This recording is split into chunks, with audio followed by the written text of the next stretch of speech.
साबिक DGISI फैज़ हमीद को 14 साल कैद बमशक्कत सियासी सरगर्मियों में मुलव्विस होने, ऑफिशियल सीक्रेट एक्ट की खिलाफवर्जी, इख्तियारात और सरकारी वसाइल के गलत इस्तेमाल और अफराद को नुकसान पहुँचाने के इल्ज़ामात साबित। ISPR के मुताबिक तवील कानूनी कार्रवाई के दौरान तमाम शवाहिद और गवाहियों के बाद मुलजिम को तमाम इल्ज़ामात में कसूरवार करार दिया गया। पाकिस्तान आर्मी एक्ट के तहत फैज़ हमीद के खिलाफ फील्ड जनरल कोर्ट मार्शल की कार्रवाई का अमल 15 माह तक जारी रहा। 12 अगस्त 2024 को शुरू होने वाली कार्रवाई में फैज़ हमीद पर 4 संगीन इल्ज़ामात की समाअत की गई। फैज़ हमीद को तमाम कानूनी हकूक और अपनी पसंद की दफाई टीम फराहम की गई। फैसले के खिलाफ मुतल्लिका फोरम पर अपील का हक हासिल है। सियासी अनासर के साथ मुबैना सियासी इश्ताल अंगेजी और अदम इस्तेहकाम के मामलात अलग से निपटाए जा रहे हैं।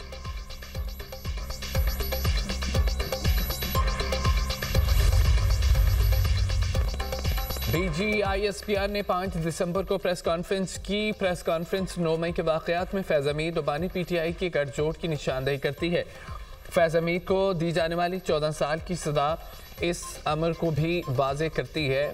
मामलात वादा मुआफ़ गवाही से आगे निकल चुके हैं। 9 मई उन दिनों अफराद के मुश्तरका मनसूबे का शख्साना था। ISPR की प्रेस रिलीज में अगरचा सियासी मिली भगत, सियासी इश्ताल अंगेजी और अदम इस्तेहकाम जैसे अल्फाज चुने गए, जिससे जाहिर होता है कि बानी PTI फौज को सियासत में घसीट रहा था।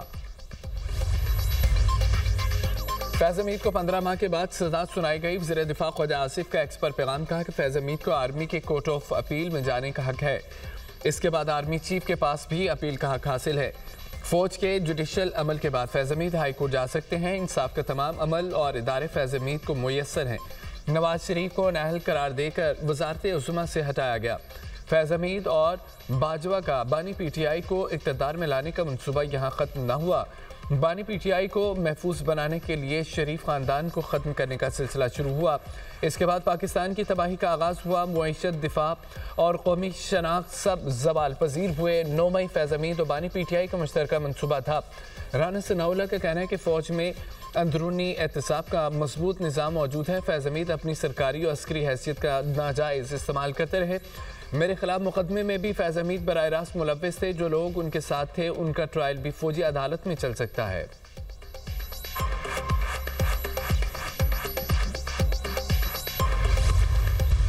तमाम तर शवाहिद, तमाम तर सबूत और तमाम तर जो गवाहों के बयान कलमबंद किए गए, उससे ये साबित हुआ कि फैज़ हमीद इन्वॉल्व थे। ना सिर्फ पॉलिटिकल इन्वॉल्वमेंट थी उनकी, PTI के सियासी मुशीर थे, इंतशार फैलाने में, एजिटेशन करने में, स्टेट के खिलाफ इकदाम करने में उनका भरपूर किरदार है। तो बतौर सियासी एडवाइजर टू PTI उन्होंने ये तमाम इकदाम किए। शफाफ ट्रायल के बाद और एक लीगल प्रोसेस को फॉलो करने के बाद आज इंसाफ हुआ है। फैज़ हमीद का सियासत में अमल दखल साबित, तमाम इल्ज़ामात के मुर्तकब करार, कानून से कोई बालातर नहीं। सजा शफाफ ट्रायल के बाद हुई। वफाकी वज़ीर इत्तलात अता तारड़ की गुफ्तगू, कहा कि इनको दिफा का भरपूर मौका दिया गया। फौज के इदारे में अंदरूनी एहतसाब शफाफ तरीके से चलता है। ये मुख्तलिफ चीज़ों में PTI के एडवाइज़र थे। फैज़ हमीद ने रिटायरमेंट के बाद PTI के साथ मिलकर सियासी मुदाखलत की, अपनी पार्टी का गलत इस्तेमाल किया। केस में किसका क्या किरदार था वो सब सामने आ जाएगा। सेनेटर आबिद शेर अली का कहना है कि फैसला अहम इशारा है। मुस्तकबिल में ऐसी गैर आईनी सरगर्मियों को बर्दाश्त नहीं किया जाएगा। फैज़ हमीद ने अपने ओहदे के दौरान सियासी अमल में मुदाखलत, इंजीनियर्ड फैसले और बानी PTI की सियासी तक़वियत में मरकज़ी किरदार अदा किया। इससे मुल्की जमहूरियत और इदारों का तवाज़ुन बिगड़ा। ये एक तारीख़ी फ़ैसला ज़रूर है और जनरल फैज़ साहब को 14 साल सज़ा आज मिला है। मेरे सियासी ज़िंदगी में दो ऐसे लोग थे जो मैंने ख़ुद अपने आंखों से देखा है, जो अपने वक्त के फ़िरौन थे। एक तो खान साहब ख़ुद है, उसके साथ साथ एक ये जनरल फैज़ साहब, वो ताकत का नशा में पता नहीं क्या क्या धमकियाँ देता था। फैज हमीद को सदा तारीखी फैसला करार। चेयरमैन पीपल्स पार्टी बिलावल भुट्टो ने कहा है कि फैसला वाज़े पैगाम है, आइंदा ऐसी गलतियां न की जाएं, फैसला मुस्तकबिल का तयन करेगा। फैज हमीद के खिलाफ मज़ीद तहकीकात और ट्रायल अभी बाकी है। बानी पीटीआई और फैज हमीद अपने दौर के फ़िरौन थे। फैज हमीद ताकत के नशे में हल्फ की खिलाफ वर्जी करते रहे। बानी पीटीआई ने सियासत में गलत रवायात डाली। बानी पीटीआई के दौर में मुखालफिन को निशाना बनाया गया। बानी पीटीआई ताकत के नशे में धमकियां देते थे, मकाफाते अमल से गुजर रहे हैं। बानी पीटीआई को इसी जिंदगी में अपने जराइम का जवाब देना पड़ा है। पीटीआई दौर में मरियम नवाज और फरियाल तालपुर को जेल भेजा गया। बानी पीटीआई ने नफरत और इंतशार की सियासत को परवान चढ़ाया। पीटीआई खुद ऐसे हालात पैदा कर रही है कि वफाक सख्त इकदाम ले। खैबर पख्तूनख्वा में गवर्नर राज का ऑप्शन मौजूद है। गवर्नर राज से मुतालिक बाकायदा बातचीत नहीं हुई।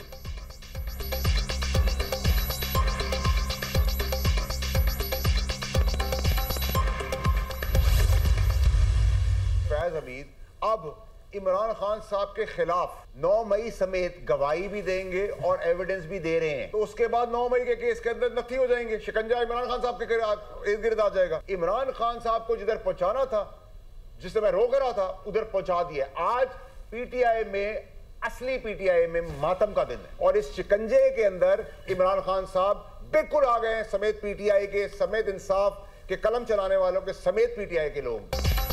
फैज हमीद बानी पीटीआई के खिलाफ वादा मुआफ गवाह बनेंगे। सैनेटर फैसल बावड़ा का दावा। प्रोग्राम दुनिया मेहर बुखारी के साथ में गुफ्तगू करते हुए कहा, बानी पीटीआई के खिलाफ फौजी अदालतों में मुकदमा चलना खारिज इम्कान नहीं है। फैज हमीद 9 मई के खिलाफ गवाही और सबूत देंगे और ये मुकदमा अब बानी पीटीआई की तरफ जाएगा। शवाहिद आ गए तो बानी ही पीटीआई के खिलाफ फौजी अदालतों में मुकदमा चल सकता है।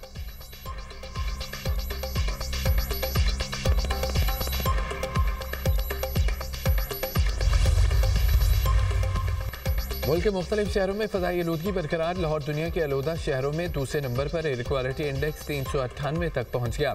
फैसलाबाद में AQI 542, गुजरामाला 398, रावलपिंडी 352, पेशावर में 325 रिकॉर्ड किया गया। खैबर पख्तूनख्वा, सिंध, पंजाब के मुख्तलिफ शहरों में धुंध की शिद्दत में इजाफा। मोटरवे M1 पेशावर से रुशकी तक बंद।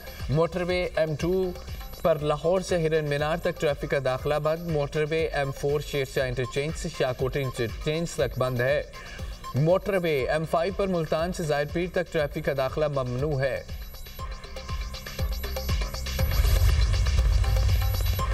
पाकिस्तान के अंदरूनी मामलात में मुदाखलत पर दफ्तर खारजा का सख्त इक़दाम। नॉर्वे के सफ़ीर की दफ्तर खारजा तलबी। दफ्तर खारजा ने नॉर्वे के सफ़ीर को डिमार्च जारी कर दिया।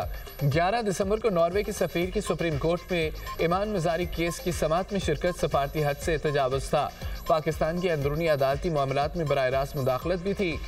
इक़दाम वियना कन्वेंशन 1961 के आर्टिकल 41 की खुली खिलाफवर्जी है। किसी भी मुल्क का सफ़ीर हसास और ज़ेर समाअत मुकदमे में मौजूद होकर अदालती अमल को मुतासिर करने या इस पर असरअंदाज होने का तासुर दे तो ये सफारती जिम्मेदारियों और बैनुल अक़वामी क़वानीन की संगीन खिलाफवर्जी तस्वर होती है।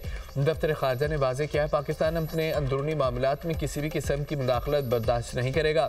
ये डिमार्च इस बात के सबूत है कि पाकिस्तान एक खुद मुख्तार रियासत है और आलमी सफारती उसूलों के मुताबिक अपनी खुद मुख्तारी का तहफ़्फ़ुज़ करना बखूबी जानता है।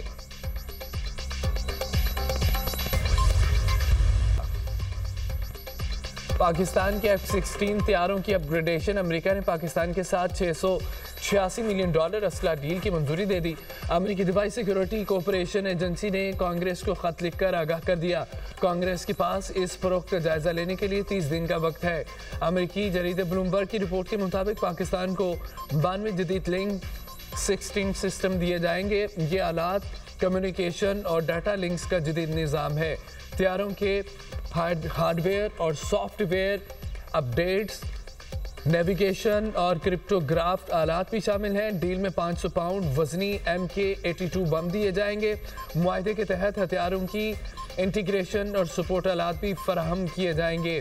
इस अपग्रेडेशन से पाकिस्तान के F-16 तैयारों की ताकत 2040 तक बढ़ जाएगी।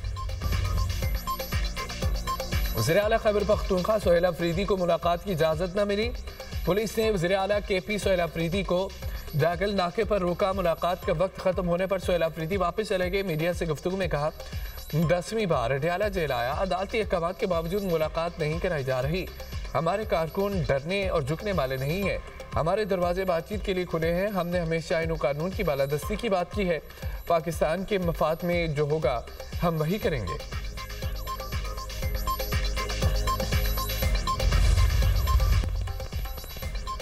सुखेकी में अफसोसनाक ट्रैफिक हादसा। बारात की गाड़ी बस से टकरा गई। 2 अफराद जाम बहक 8 जख्मी हो गए। रेस्क्यू एहलकारों ने जामक अफराद की लाशियों और जख्मियों का अस्पताल मुंतकिल कर दिया।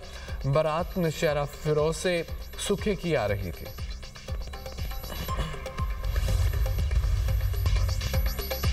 गजा में बारिश और सर्दी ने फलस्तीनियों की मुश्किलात बढ़ा दी। कैमा मुनज़्ज़म होने से बेघर खानदान की शेरख्वार बच्ची सर्दी से जाम बहक हो गई। शुमाली गजा में इसराइली हमले में एक खातून शहीद, मुतअद्दिद जख्मी हो गए। गजा में शुदा की मजमूई तादाद 70,373 तक पहुँच गई। 1,71,079 फलस्तीनी जख्मी हो चुके।